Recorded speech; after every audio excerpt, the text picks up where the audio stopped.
mooy télé bi bégal sama askan. salaamaaleykum mbokk téléspectateurs yi saxoo di seetaan Ladoum TV ñu ngi leen di nuyu di leen ziar amati mbégte ak cawarte gu rëy ñëwal leen fii ci Malika Montagne bergerie Ya Diagne certifié nga xamante ne moom mooy docteur Aliou Gadiaga di def tey inauguration bergerie am tuddee ko ki nga xamante ne moom mooy grand Mor Ndao mu nekk événement bu am solo tey lañ leen fas yéene indi lépp loo xamante ne rek incha allah am na ci biir bergerie bi ñu daal di daagu dànk dugg ci biir fekke jotaay bi.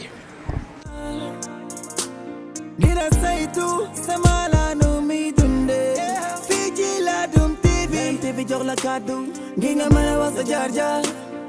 danga ko seetaan bu la dara raw visibilité dinga ko am promotion dinga ko am nanga wane sa bopp ci émission jaar jaar bi nga am ndam Ladoum TV télé askan bi mooy wane fi nga mëne ndax ñëpp xam. aywa mbokk yi comme on a l'habitude de le faire léegi nag ni ñu def mooy bala ñoo dem ci cérémonie officielle bi dañ leen di bàyyi ngeen découvrir li nga xamante ne moom mooy bergerie bi incha allah. santé animal fii ci Ladoum TV rek fa am béto fii ma jaar santé animal fii ci Ladoum TV.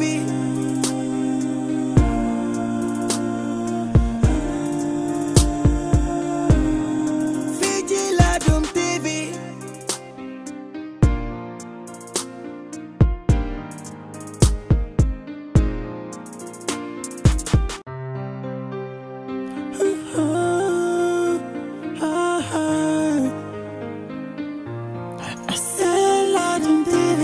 mooy télé bi bégal sama askan. aywa mbokk yi comme ni ñu leen ko waxee ci introduction bi tey ñu ngi fii ci Malika Montagne ñëw ci bergerie Ya Diagne ki fi nekk di grand Badou Gadiaga docteur Aliou Gadiaga lañ ko gën a xamee nekk fële ci Sangalkam tey nag moo fi woote inauguration bergerie ñu bàyyile ko ki nga xamante ne moom mooy grand Mor Ndao dinañ ñëw ci loolu lan moo ko waral waaye tey ay kàngam ci élevage daje fi bu baax a baax ndax bokk na ci ay magi élevage ku ci mel ni Ousmane Ndiaye Trésor tey mi ngi fii suñu papa jooju bokk ci ñi nga xamante ne ñoo fi daje muy Cheikhou Seck nekk éleveur bu mag boo xamante ni tey élevage Sénégal ñooñu duñu lim élevage Sénégal kàngam yi ci nekk te kenn du leen lim waaye benn jigéen joo xamante ni mën nañ ne bokk na ci jigéen ñi mën góor ci biir élevage bokk ci jotaay bi muy Maguette Guissé ba tey ci jotaay bi tey ñi fi teew bokk na ci président ret di ki nga xamante ne moom mooy Matar Sy waaye président wu rassemblement des éleveurs de Sangalkam di Diallo ñoom ñëpp ñi ngi fii su ma limee ñi mel na ni lim naa ñeneen ñi nga xamante ne ñoo teew ci jotaay bi yëpp ni ma leen ko waxee sànq ci introduction bi tey dinañ leen wan champion yi nga xamante ni ñoom ñoo waral jotaay bi waaye dinañ leen wan champion yi nga xamante ni ñoom ñoo fi teew tey jël fi kàddu ni ñu njëkkee mooy def suñu ñaan incha allah comme ni ñuy amee habitude di ko def bu ñu defee ñaan ba pare dinañ waxtaan ak docteur dinañ fi jox quelques kàddu ci ñi nga xamante ne ñoom ñooy kilifa yi fi teew incha allah ñu leeral li nga xamante ne moo ñu dajale fii tey ayca bisimilah. fatiha salaatul fatiha ñu def ko addi Seydina Muhammad sallallahu alayhi wasallam ñu dugal yéene yëpp ci biir.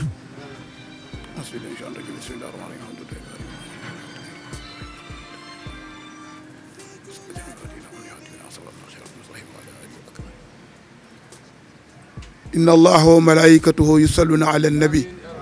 ya ayyuha allazina amanu sallu alayhi wa sallimu taslima sallallahu taala alayhi wa ala alihi wa sahbihi wa sallama taslima subhana rabbika rabbil izzati amma yasifun wa salamun ala al mursalina walhamdulillahi rabbil alamin sallallahu ala sayyidina muhammad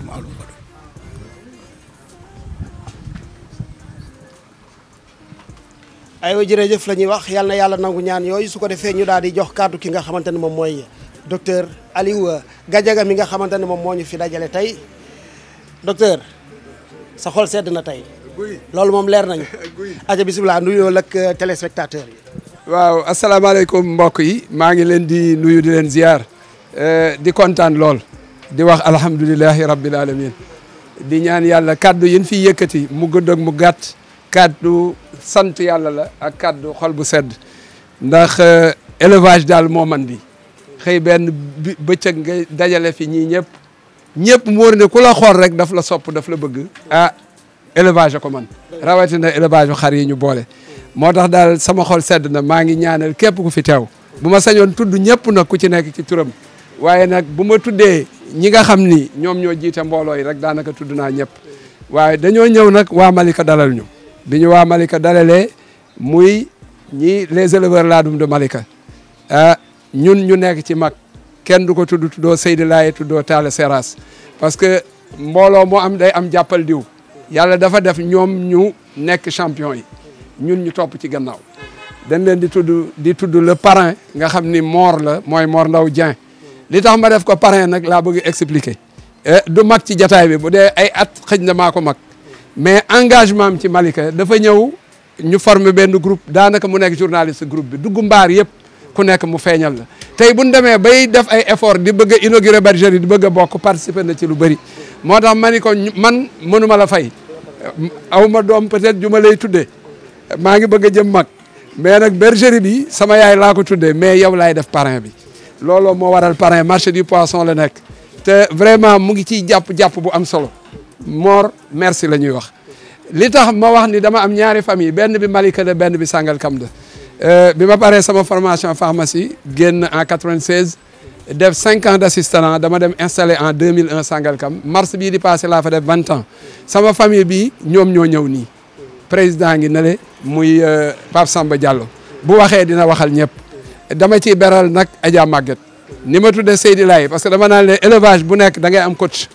man nëbbuma ko sama rakk la mais mooy sama entraîneur tey jii ku bëggoon xar ci mbaar mi ni bii nga bëgg a jënd moom laay woo bu nee la du jaay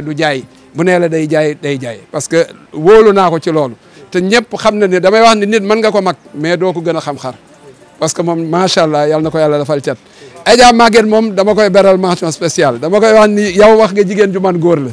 vraiment ku dugg mbaar mi gis li mu fi liggéey nga xam ni macha allah xar mi ma ko tuddee tim macha allah loolu kóllëre la gu ni lié ak mbokk yëpp ñoom Pamba ak njaboot gi yëpp ak timaam mi nga xam ni moom laa tuddee xar mi ñëpp maa ngi leen nuyu di leen ziar bu ñooñu jeexee waa REB la muy docteur Simi nekk ak président Sène tey lii daf ma neex un président sortant toog ci wetu un président entrant ñoom ñaar ñu liggéey lii dafa neex ku mu neexul xaw ma lu lay neex parce que vraiment ànd bi rafet na président ñu ngi leen di vraiment ñaanal kii mission am jeex démérité wul liggéey na lu am solo ci REB kii di commencé mission am ñu koy ñaanal yàlla na ko yàlla may ndam loo xam ni sax raw na njortam waa di gërëm mbooloo mi yëpp vraiment kaddu yi bëgguma gudd loolu parce que xëj na li ñuy wax dina dem fu nekk mais damay wax ni daal sama xol sedd na gërëm naa mbokk yi gërëm naa sama famille mais gërëm naa samay frère parce que tim dañoo ñëw xam ne bis bi la ñu ñëw yor organisation bi samay doom ak samay frère ñenn ñi samay doom la ñoo ci nekk yëkkati xaalis bu bëri jox ma ni ma ñoo ma ko jàppale sama ñaari paa yi nag ñaari màgget laay wax dama leen di beral nuyoo tonton Cheikhou li tax ma koy beral nuyoo mooy dafa yor mbaar Rufisque mais lu mu am ci lu baax waa Tëngéej bëgg ko rek mu ñëw dénk ma ko ma ciy liggéey base femelle daanaka moom jox na ma fi benn cuulul boo xam ni ñëpp xam nañ ko tudde ma ko demaat joxaat ma Matar mu defal ma fi liggéey boo xam ne xëj na bu ñu demee ba ci xar yi dinaa leen ni lii ñoom ñoo ko liggéey donc vraiment dama leen di sant Pape Ousmane Ndiaye kenn du ko présenté ku wax élevage Sénégal da ngay wax Flavia moo ko juddule moo jënd mbëgge am ci Flavia ñu jël Flavia teg ko ci Algor monstre juddu monstre Saloum lépp lu baax actuellement ci xar côté boobu mu ngi nii base bi moom la moo ko liggéey waaw tonton Cheikhou def lu yéeme ci élevage moom it vraiment dañ leen di remercier ci teewaay ci genn bëccëg ñoom ñëpp ma dajale leen ak vraiment aw ma solo waaye amal nañ ma solo waaye dama leen di sant di leen gërëm ñi jot a dem loolu laa leen wax ku ñëw ni ma docteur maa ngi lay jéggulu parce que dama am programme man leen sama papa daf ma jàngal ñaar daf ma wax ni ñaar ñi lu la ci waay may li mu yor doyu ko muy jot ak xaalis nee na ku la ci may la mu ca yor doyu ko ku la may 1000 francs nga xeeb ko am na ku ko gën a jigéen mu xañ ko ku la may 2 minutes am na mbokk bu mu war a seeti bàyyi ko ñëw ndax élevage ndax xar dama leen di sant di leen gërëm di leen ñaanal yàlla tànk yi ñu def ñëw yàlla na ko yàlla def yiw tànku dellu itim yàlla na ko yàlla def yiw ni xar barkeele nga xam ne ba ñu maam Ibrahima waree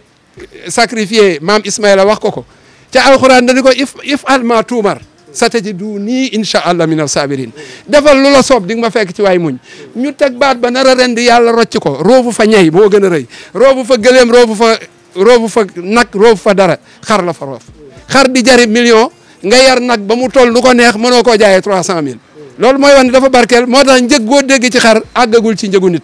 xar la yàlla barkeel kon yàlla na yàlla barkeel di jataay bi yëpp ñu ngi leen di sant di leen gërëm waaw mbokk yi xam naa ni doyalu leen ci moom du oustaz Gadiaga docteur Gadiaga la macha allah de yaakaar naa ni doyalu leen waxtaan bi après lay doon dinañ dugg ci biir bergerie bi di ngeen gis xar yi nga xamante ne ñoom ñoo fi nekk waaye li duuf ci cin li yëpp dafa xajul ci nag bi wax na ko dama nekk ci sama secteur foo xamante ne ay xarit rek laa fi am ñi fi toog ñëpp samay xarit lañu waaye lim na leen foog ma lim leen mu mel ni Seydi Laay ki nga xamante ne nee naa mooy buntu élevage Malika mënoo fee dugg te jaaroo ci moom mu nekk koo xamante ne xale la waaye mooy magi ñëpp waaye nag mu tudd la golden boy de l'élevage de Malika muy koy waxtaare Seras tey Sénégal yëpp a ngi koy coow mu nekk une fierté waaye nag dajale fi ñeneen ñoo xamante ne tey nee naa jotaay bu mel nii rek moo leen fi mën a dajale sama xarit sama mag docteur Sène mi nga xamante ni moom mooy yor rebb waaye yorin ko yor ko yorin boo xamante ni jigadi woo benn yoon tey bu fekkente ni Matar mën naa jël liggéey bi yeggale ko c'est parce que ni mu ko yoree woon moo rafet bu fekkoon ni da koo sabootee yaakaar naa ni kenn du jël engagement wu yeggale liggéey bi tey seen jotaay bii dañ ciy kontaan lool waaye mbokk ak xarit tey lii ñu fi dajale tudd na ci ay mag ñoo xamante ni tey ñu ngi ci élevage rafetal ko lool ku ci mel ni suñu papa Ousmane Ndiaye moom la ñuy jox kàddu bu ñu paree dinañ jox suñu papa Cheikhou Seck moom it mu sànni ci kàddu bisimilah papa.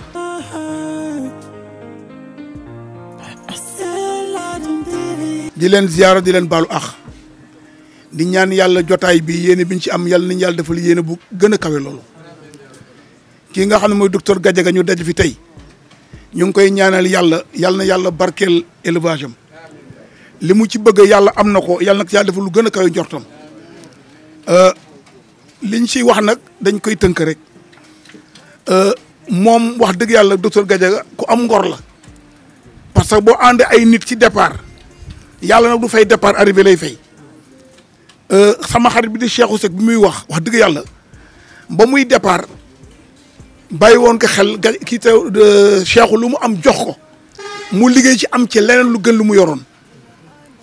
bon bu ñëwee tey yàlla dimbale ko ba élevage am dem ba toll fii muy inauguré mu am xelaatu fàttaliku nitu démbam kooku ci ngor la bokk kon yàlla na ko yàlla fay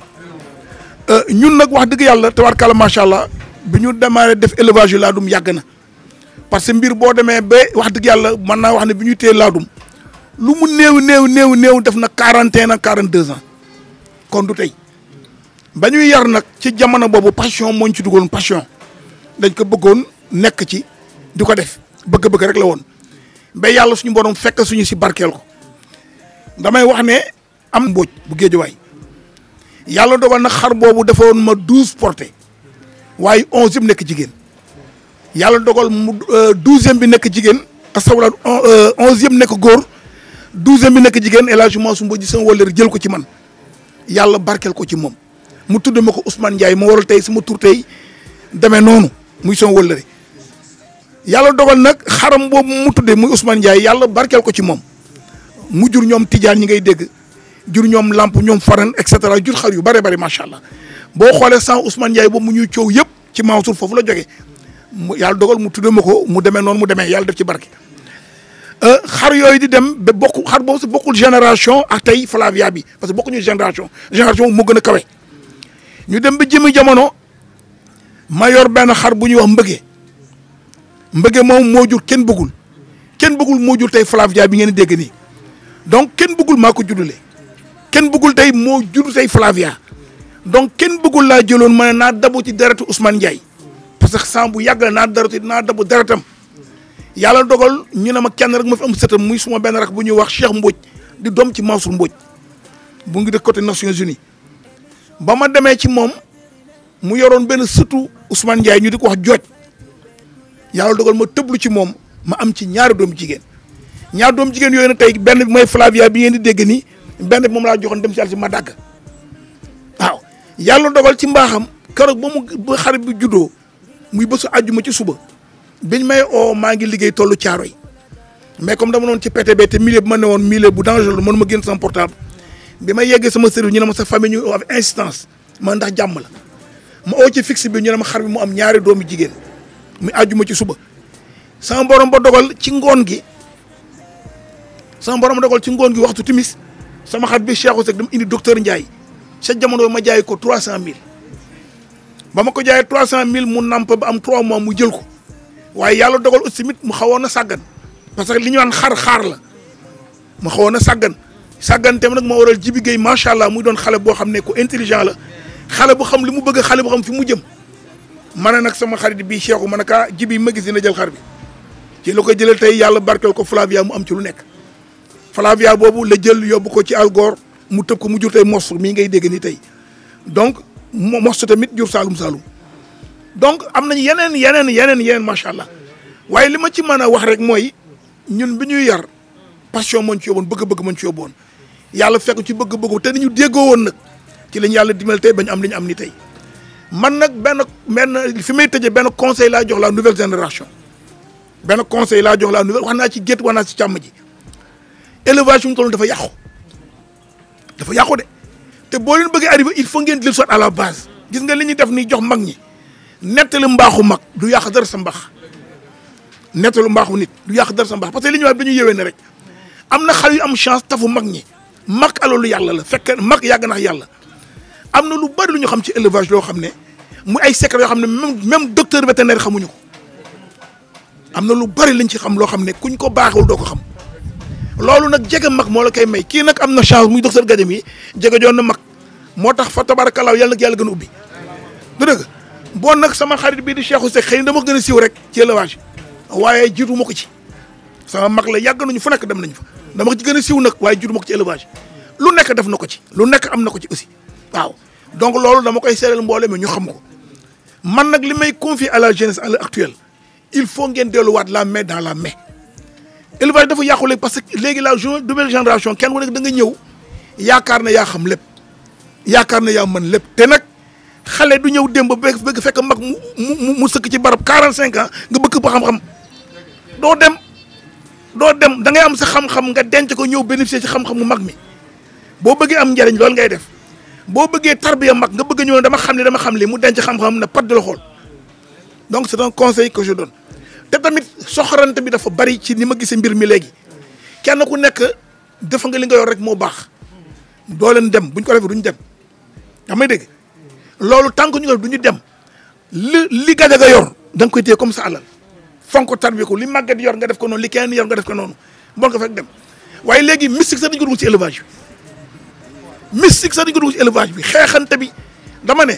ñu ci bari ñu tudd seen bopp éleveur waaye duñu éleveur ay businessman lañu déedéet ay businessman lañu dañu dégg ne di aw nag gis nga loolu wërsëg ci loxo yàlla nekk newul ci loxo nit wa ma min daabatin fil ardi illa ala llahi rizquha yàlla yor taraanga yàlla yor wërsëg jàmm bi bu téye dara wakkirlu ci fonk li màggat yor fekk li Cheikh yor fekk li keneen yor yàlla fekk ci ko ci ñun bu njëkk loolu la ñu liggéeyoon ba yàlla fekk suñu waaye nag tant que ñu ngi soxorante tant que iñaanante ngi am ci biir tant que xeexante mu ngi am ci biir doo leen dem yàlla am na fayda gu toll ni ay jaamam bu ñuy xeexante mu téye taraangam denc ko suñu ñëwee dans l'unité mu fekk si leen si loolu nag dama koy dénkaani la nouvelle génération léegi ku nekk yaa ngi yar ku nekk ne éleveur nga waaye nag tant que dellu si leen lu sa morom yor nga fonkal ko xo doo leen dem loolu nag ngeen baal ma ak mënoon naa fi gën a yaatal mais dama ko gàttal rek loolu ndénkaan moo doon def bu ñu bëggee ëllëg réussir élevage dafa ne teg léegi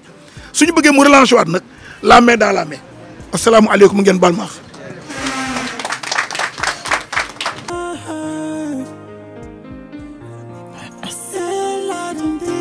ay mbokk yi defe naa loolu kàddu mag la mu nekk li ñuy wax mag du yàlla waaye yàgg na ak yàlla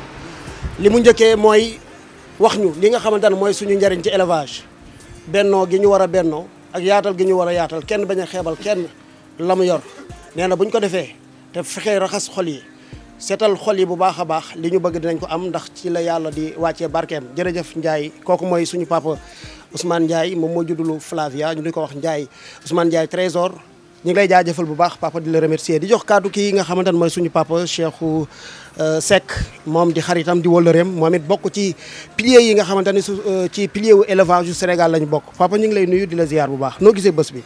lay fay asalaamaaleykum mbooloo mi maa ngi leen di nuyu yéen ñëpp seen tur ak seen sant Alioune Gadiaga nag ci moom mi xewle bés bi moom lay delloo njukkal parce que Gadiaga bi ñuy xamante. ak bi may xamante ak Ousmane Ndiaye gi loolu passé na 15 ans diggante boobu kon kii dama ko xam ba tudde ko doom muy Ousmane Ndiaye defe naa ne ku demoon foiru Thiès bi gis nga Ousmane Ndiaye bi yoroon xar yi kooku mooy sama doom du sax sama taaw parce que sama taaw 3 ans que dese pour mu retraite Gadiaga nag lii tax ma di ko gërëm parce que dañu gisante boobu maa ngi yor oto mu yor oto fi ma ko jëkk xamee mooy mu paan ma di ko dépanner ba pare ànd ak moom mu won ma xaram bi mu wonee xaram ma ne ko na nga fexe ba ñëw sama kër mu sawar lool ñëw sama kër booba maa ngi ànd ak kii ma présenté ko Ousmane présenté ko ñu bari am na loo xam ne sax dama ko tëb parce que Ousmane ci xar la ñu xamante ci sama alal la man maa moomoon Linguère Mansour Diop ci sama xar la ñu xamante Yees Ndooy ñooñu ay éleveurs yu mag lañ ay jagsi ñooñu ñëpp maak ñoom sunu génération boobu xamaguma kii boobu ak léegi passé na une différence de 7 ans à 8 ans ma xamante kii ba tuddee ko doom parce que dama daan able xar wala may fajal nit xar wala nangam man jànguma docteur mais xar yi xam ne déjà ñetti femelle la ngi sama kër yoo xam ne bu ci nekk am na 3 ans muy tëbu jàppul ñu jaay ma ko ma jënd ko defar ko muy tëbu muy jàpp ñu jur ay ñaari doom par ñaari doom bi ma jógee ci loolu bi ma xamee ak Ousmane ñuy dox di dox ba moo présenté ko ñoom Mansour Diop présenté ko Yees Ndoy alors si la loolu joxe Mansour moom moomoon suus bi ñoom ñëpp dañu bàyyi foofu suus bi Mansour Diop moo ko moomoon bi ko Mansour Diop moomee travaillé ci am ci mbëggee kii nekk sama xarit fekk ma am benn doomu mbëggee boo xam ne dama ko tëbaloon ñu amante ay relation mu jox ma di ko jox bi mu demee benn da koy jaay ma oo ko ma ne ko ñoom kii fa ñoom ñëpp ñëw nañ fi pour jënd see xar bi mais Mansour nee na du ko jaay ku dul ku ma xam ma indi ko booba jamono en 1970 ou 75 Ousmane jënd ko à 250 000 mu ne ko ma wax la lenn dama la ciy ñaanal xar mi musul këpp cin musul a passé fii buntu kër gi musul lekk alalu jàmbur yàlla na barkeel ba mu ko jaayee ñu dem ba quelques jours mu oowaat ma ne ma man damay jaay duudu benn doomu mbëgge bu rëy ma daw waxaat ko mu jënd duudu dama ko fàtte mukk mais bi muy jënd mbëgge dafa ànd ak ëmb bi si la jaayee xar bi ñu naan lébu gi bu sama sët bi nu tuddee Buuba Jóob bi xam ne mooy joxanteeg Jibi Gay xar booba ñoom Jibi Gay ñooñu ngay di tudd kenn yoru ci xar kenn laa wax kenn xam nga lu tax parce que bi may ànd ak samay doom ji jigéen di dem géej boobu Jibi Gay tout tànk la may dem di sangi di ram ba foofu gars yi di ma topp di dem sama kër donc may xamanteeg ñoom ci cadre Jaksi dafa gaañu bu yàggul Jaksi moo moomoon cek moo jur mbëgge distance boobu noonu la doon demee ba Ousmane jot ci mbëgge liggéey ci li mu ciy liggéey Mon Ndiaye tafuma parce que Mon Ndiaye booba temps ku ñuy wax dut si maa ko jaayoon mère Ndey jur kinne jur bàyyi laay kon donc sama suus xar mooy daw foofu ba tey am déet léegi nag Gadiaga mii bi mu soxlaa tëblu ma yóbbu ko ci dut si la xamanteeg dut si mu tëbal ko benn maal laay jaañ may marché ak ñoom parce que booba sunu génération man la jaag si bunaama si Yees Ndooy Gay institut booba la ñu formé ñu falma les présidents des éleveurs de Rufisque booba xale yooyu tey bu ñuy am 7 ans wala 8 ans si la ñuy toll ñu nekk ci def loolu moo tax bu ñuy wax laadum tubaab biir la tubaab biir kese la woon amélioration mooy am kii am xar bu rëy da ngay gis tubaab biir yoo xam ne seen genn dañu gàtt yi seen gudd di laal suuf yi am ay kii benn fano génnu ci woon ma amoon benn naar bu ñuy wax Foise mu installé woon daral ba yor ay bali ma jël ci benn bali bu gasa ma jëndoon à 200 000 booba jamono en 1966 waaw mu jënd ko jox ma ko man parce que mënatu ko woon yor parce que xar bi day def ñaari fan ñetti yoon mu daanu bu daanoo mu indi ma di ko faj mu jëg mu féeteel ma ko ma am ci ay doom jox ci Ousmane Ndiaye ci la Ousmane Ndiaye yore ko ay xar yoo xam ne mari dem si jox naa ci itam xaritam bu ñuy wax nu mu tudd man lii ma doon ko léegi ki ma doon oo léegi sa frère bi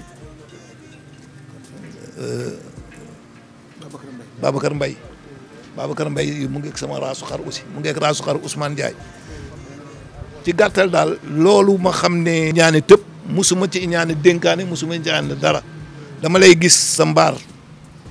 doxul mën na la kaay nga ñëw mën na la tànnal nga tànn mën na la jël yóbbu am na ñoo xam ne ñu ngi sama xaalis ba suñu yoonu tey ji en 1963 ba léegi ci laa doon dem ci di dem ci di dem ci Wéma Saada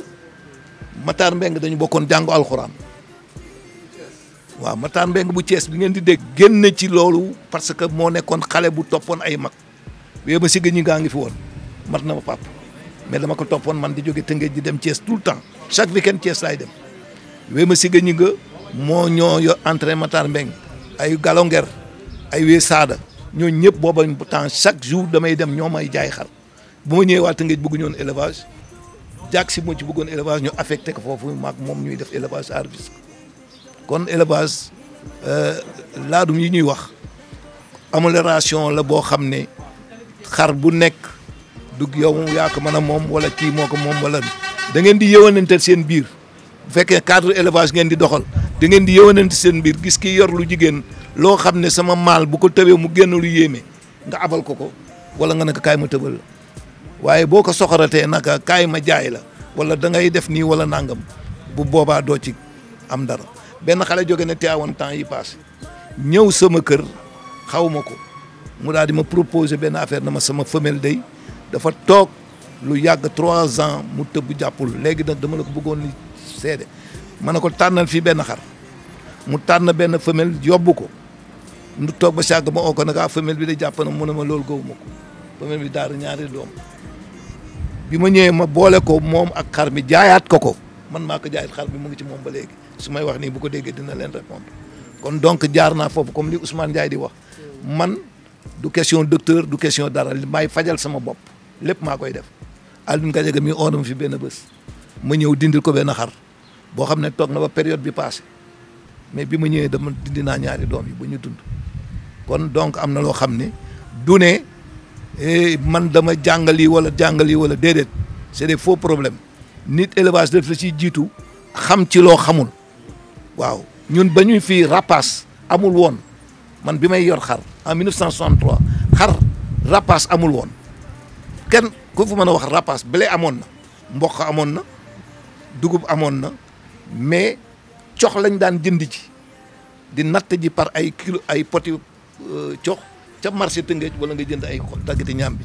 di taxoon ma bàyyi daggati ñaam bi da doon engraissé sama xar ba buy jur doom damay am problème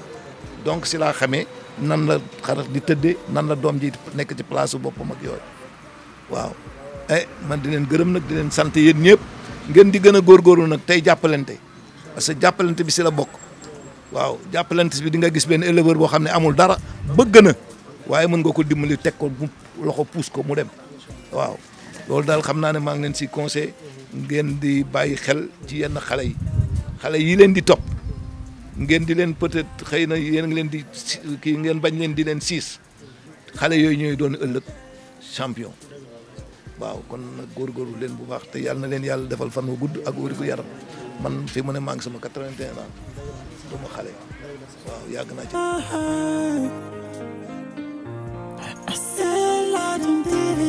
góor gi Cheikhou Seck moo doon wax defe naa 1963 bokk na ci ñoo xamante ni man sama yaay ci la juddu kon yàgg na am na ci ñoo xamante ni tey ñu ngi ci élevage commencé cee am tur ñu leen di dégg boobu seeni waajur sax amaana juddooguñu woon tey ñoom ñi ngi nii fekke woon nañ ko jamono jooju lañ doon élevé ñoom ñoo ñu doon jox ay leçons nee nañ ku ci mel ni Seydi Laay na ma abal major ma yóbbu ko sama kër war naa mën a nekk li paa yi wax sorewul ak loolu kon mbokk ak xarit yi nga xamante ni ñoo nekk di ñu suivre defe naa vous êtes très bien servi ci waxu mag yi nga xamante ni tey jël nañ ko fi ci mu nekk ay leçons yu am solo waaye dañuy yëgale bés bi wax naa sànq tudd naa ñaari nit ñi nga xamante ni tey bu ma leen tuddee ci jotaay bi dafa mel ni ñëpp teew nañ fi ndax mooy ñaari famille yi nga xamante ni ci élevage kii nga xamante ne moom mooy docteur Aliou Gadiaga am na ko ña nekk Sangalkam seen président mi ngi fi Ani Diallo ñëwal jëlal kàddu ñi nga xamante ne moom mooy waa Sangalkam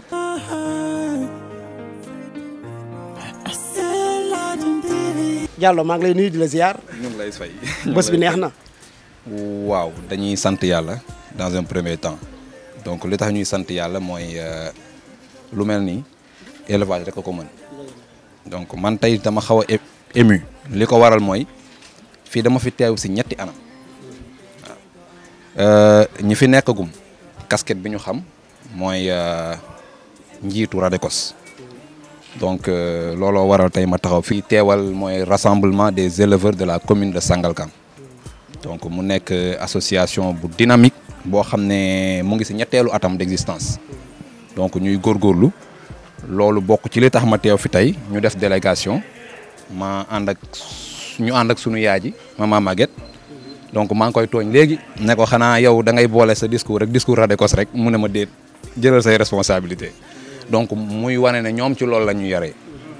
beneen bi ci des mooy Gadiaga mi nekk fii tey sama nijaay xàkkan la ndax rakk la ci sama yaay donc ma ñëw fi en tant que doom donc mu nekk lu particulier donc troisième ñëw bi ma fi ñëw mooy en tant que ndongo ndax bi ma duggee ci élevage yàggul et moom mi tey moo njëkk a jaay sama wayjur bu góor xaru laadum bi discours yi dawee moom daf ma waxoon fi xar mi jóge xar mi ci sunu maam papa Ousmane Ndiaye bii la jóge donc mu nekk lu graaw bi ñu expliqué loolu fii ma ne lii élevage rek moo ko mën ndax di nga toog ak ministre toog ak député toog ak docteur toog ak sàmmkat bu mag te du ngeen ràññeewante ndax benn centre d'intérêt ngeen am mooy élevage donc nag ñuy rafetlu loolu tey suñu teewaay fii mu nekk fierté nekk honneur ñu ñëw suñu kër donc docteur suñu association bi amul lu mu ci deful teg nañu loxo ci anam bu ne tey waxuma la sax waaye même suñu groupe ci réseaux sociaux yi moom moo koy doxal ndax bu gisee ne wéet na sax day jékki-jékki bàyyi temps bàyyi yitteem dugg wax yëngal ku ne ñoom Mama Maguette dugg ci intervenir nit ñi bég fu mu dem fu mu gis ay champion dugal na ko ci groupe bi kon tey ñun njukkal bi ñu ko amal teew fii sax daf cee tuuti xëy na tey lu mel nii ñun ñoo ko waroon a mën a organiser bi ñu ciy jot dafa xaw a yéex waaye man amoon naa mbëbët boo xam ne bés bii nii bu ñu ko jot gi ak moyens yi mayoon dañu ko doon def mooy dinañ ko sargal fii te xam naa ci jëmmi jamono Radecos dina jël bés boo xam ne dañ ñëw fii sargal ko te dinañ leen woowaat yéen ñoom ngeen teew fi donc nag ñuy rafetlu suñu présence fii docteur di la remercier fekk fi nag samay mag ak samay papa xëy na docteur seen xàmmeewu ma mais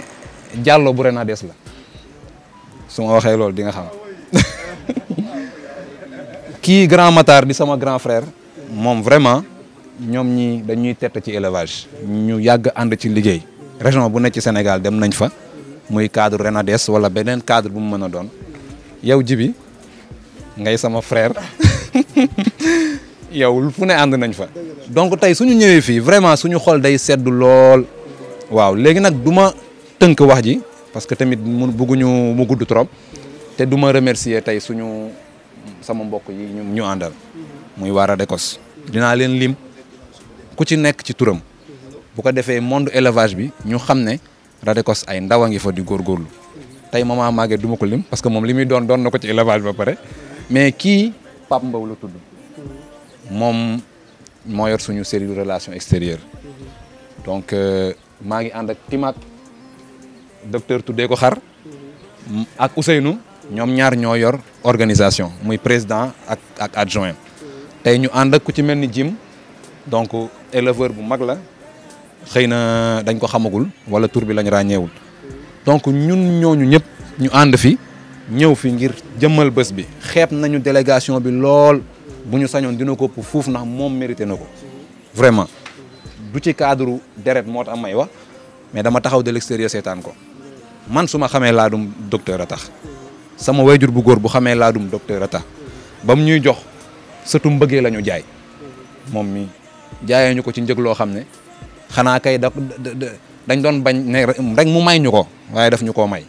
wax dëgg yàlla donc ba tey tax ñu nekk ci élevage ba tey yàlla def xar bu tudd Sokosim nekk samay loxo moom mii moo tax du keneen chaque jour mu laaj ma ko donc nag pour revenir tey balaa ñuy jeexal rek si li suñu papa yi doon ñu xelal léegi di leen wax ne bàyyi nañ ci xel bu baax te ñu ngi ci mooy bokkante bi partage bi tey Sokosim bi ma tudd tey ki ko yor mu ngi tudd Ousseynou Ndiaye mu ngi fii moom moo yor xar bi ñoom ñi ñëpp mën nañu ko témoigner donc muy xar moo xam ne xëy na ñu bari bëgg nañ ko waaye moom de laa ko jox parce que fekk naa ko mu yor ay femelles yu baax ma xam ne yitte woon a maal ma jël maal ba jox ko ma nga ca këram man ma toog donc c'est juste pour du wax pour dara mais pour dalal seen xel li nga xam ne yéen a ñu koy conseillé incha allah dinañ ko jàpp ak suñuy ñaari loxo dinañ ci dox dinañu doon ay ndongo dinañu doon ay xale dinañu leen gën a ñeme aussi jege leen su ko defee la ngeen ci am ci expérience yam ngeen mën ko séddoog ñun donc xëy na pour bañ a guddal wax ji rek foofu lañ koy yemale di remercier ñi fi teew ñëpp vraiment di leen wax ne kontaan nañ ci bés bi yàlla na barkeel bërëb bi ñu nekk yàlla na nekk bërëb bu àddina yëpp di ñëw di ziar si di seet si di xool si xar yi yàlla na lu raw ay xar nekk fii vraiment ñu ngi sant yàlla di leen gërëm di leen asalaamaaleykum wa rahmatulah. aywa jërëjëf rassemblement des éleveurs de la commune de Sangalkam kii mooy seen président Diallo kaddu gi rafet na lool monsieur le président du regroupement des éleveurs de la banlieue moom it nekk kenn ci kilifa yi jotaay bi ndax defe naa njaboot googu ñoom ñoo fi teew ginnaaw mbokk ak xarit ak am di jàmm yi nga xamante ne ñoom ñoo fi teewal docteur Gadiaga Matar Sy ñu ngi lay nuyu di la ziar. waaw Jibi ñu ngi lay delloo nuyoo di nuyu mbooloo mi di ko jëmale ci suñu kilifa yi papa Ousmane papa Cheikh di leen nuyu bu baax di leen wax dal leen jàmm waaw bu ñu ñëwee aussi defuñu dara lu jege leen ci li ngeen wax rek mooy loolu fexe ba côtoyer leen mën a jëlee dara ci yéen moo tax bi ñu ñëwee dañoo bàyyi ñëpp ñëw ci yéen te loolu dañ koy continuer sama wax na ci lu bëree bëri mais dañ koy jëmbal incha allah man dinaa dox fekk si leen ndax am na lu bëri lu ñu war a waxtaane ndax père Cheikh am na lu mu wax benn secret mais nangu koo génne mooy xar buy répété di répété mais dinaa jëli secret bi incha allah donc loolu entre parenthèse la war rek wax dëgg yàlla ñu ngi nuyu mbooloo mi yëpp wax dëgg yàlla di leen sant di leen gërëm ci teewaay bi di nuyu président Sène ci teewaay macha allah am na solo lool di nuyu le parrain doyen El Hadj docteur aussi ñu lay nuyu ba nuyoo ñooñu rek daanaka nuyu nañ mbooloo mi yëpp ndax mbooloo bi yëpp ay éleveur kese la te boo xoolee ñan ak ñan la waa Sangalkam la waa Malika la waa Benn Barak waa Yëmbal ñoo constitué donc mbooloo mi tey di leen sant seen teewaay gis ni wax dëgg yàlla élevage rek moo gagné tey ndax mbooloo mi ñëw nañ wuyu si docteur loolu am solo la di ko rafetlu bu baax a baax donc ñun waa REB dañoo nekk ci benn phase boo xam ni bu bees la def nañ suñu renouvellement jamono yi ba di taxawal bureau bu bees loolu nag dañu ñaan képp koo xam ne rek éleveur nga ñëw sànni sa dugal sa loxo di ñaan également suñu kilifa yi tedd yi ñu sànni ñu ñaan ci loolu naam am na liggéey boo xam ne docteur Sène def na ko fi bu rafet macha allah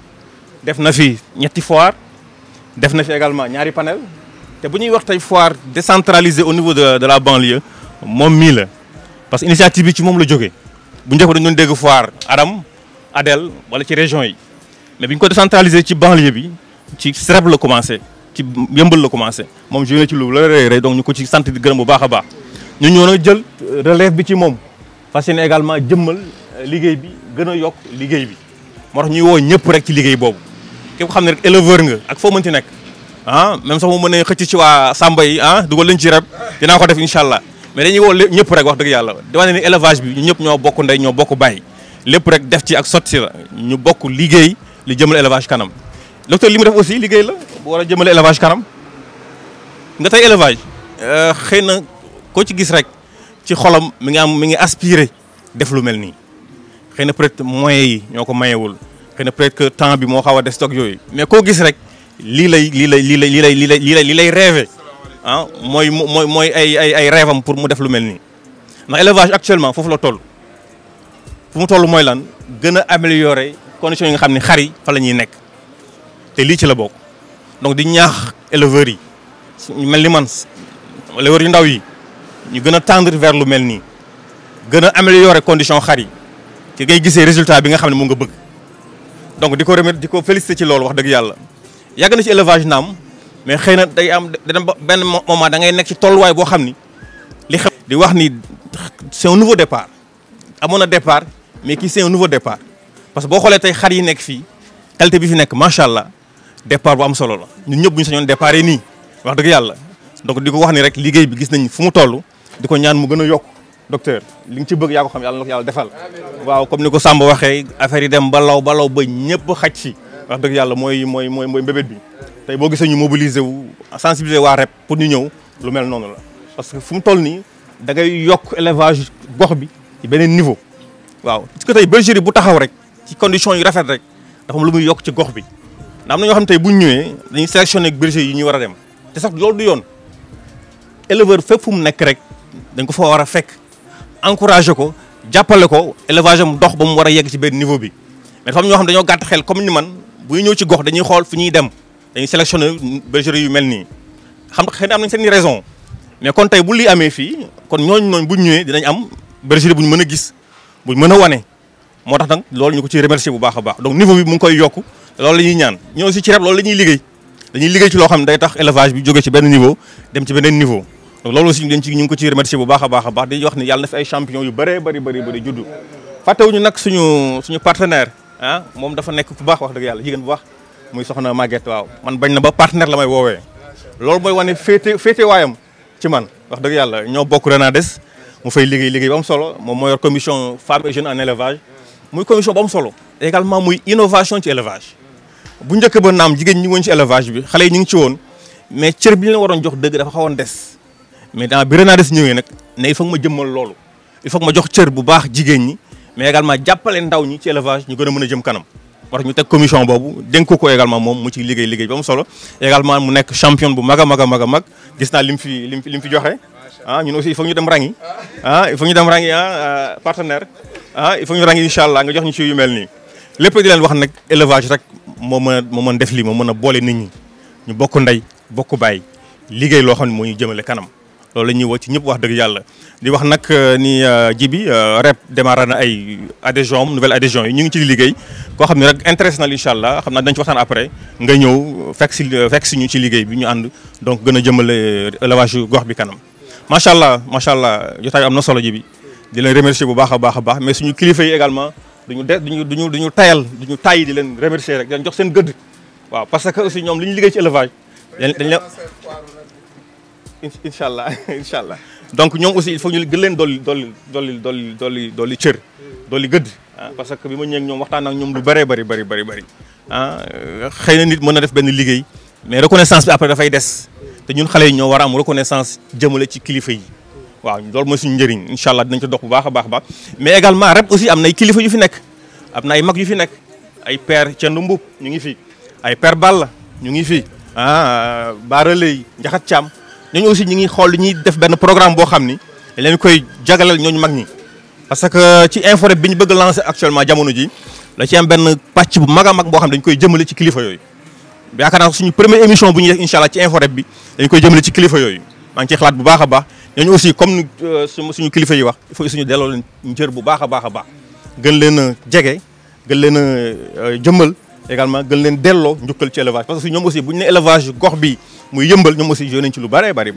surtout nag ki mel ni Thiendou Mboup wax dëgg yàlla kooku aussi dinañ dox suñu tànk dem seeti ko waxtaan ak moom gën a xool également nan la mën a teg REP ci yoon teg élevage bi ci yoon ba liñ bëgg ci REP wax dëgg yàlla ci élevage mu gën a jëm kanam di sant ñëpp di gërëm ñëpp di wax rek dañoo bëgg a gàttal kàddu yi ndax mi ngi xaw a xat jërë ngeen jëf. du leen jaaxal moom la Matar Sy di ki nga xamante ni moom moo yor commission boobu fële ci réseau national des éleveurs du Sénégal du jëm ci wàllu communication ak information jàllale na fi li mu fi bëgg a jàllale lépp. Ladoum TV di fa am béto fii ma jaar santé animal fii ci Ladoum TV di fa am béto fii ma jaar